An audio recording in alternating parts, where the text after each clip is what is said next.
TG Plus News edizione di Venezia, buongiorno. Apriamo il nostro notiziario con la cronaca. Intervento dei vigili del fuoco alle 3 di sabato 26 luglio per un incidente che ha coinvolto due auto sulla strada statale 14 all'altezza di Canoghera.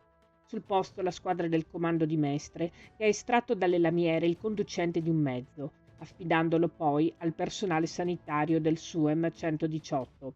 Illeso invece l'altro automobilista. Sul posto la polizia stradale per i rilievi del sinistro. E un altro intervento dei vigili del fuoco alle 23 di venerdì 25 luglio per un incidente stradale che ha coinvolto tre auto in via Calvecchia a San Donà di Piave. Le squadre giunte dai distaccamenti di San Donà e Motta di Livenza hanno estratto una donna alla guida rimasta incastrata tra le lamiere dell'auto per poi affidarla alle cure del personale sanitario del SUEM 118. Illesi invece i passeggeri delle altre autovetture. Sul posto la polizia locale per l'accertamento sulle cause dell'incidente.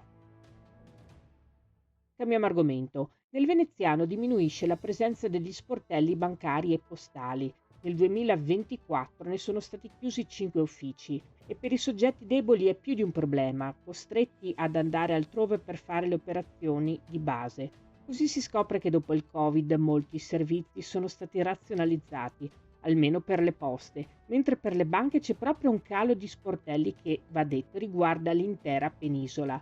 Guardando alle poste, nessun posto di lavoro è andato perso tra trasferimenti e personale andato in pensione, però alcuni territori ne hanno risentito. Nel frattempo la Federazione Nazionale Pensionati CISL Venezia ha redatto un programma di assemblee per dopo l'estate per formare chi non ha dimestichezza con la tecnologia.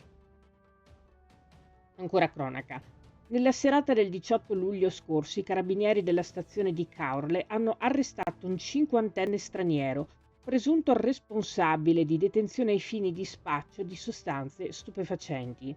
I militari hanno sottoposto a controllo di polizia l'autovettura condotta dall'uomo, trovando all'interno dell'abitacolo 9,5 grammi di hashish. La successiva perquisizione, estesa alla camera d'albergo occupata dallo straniero, ha permesso agli operanti di ritrovare ulteriori 79,2 grammi di hashish e 42 grammi di cocaina, un bilancino di precisione nonché materiale atto al confezionamento delle dosi di stupefacente, tutto sottoposto a sequestro. Al termine delle formalità di rito e a seguito dell'udienza di convalida, l'uomo è stato sottoposto alla misura cautelare in carcere. Questa era la nostra ultima notizia. Grazie per averci seguiti. Arrivederci.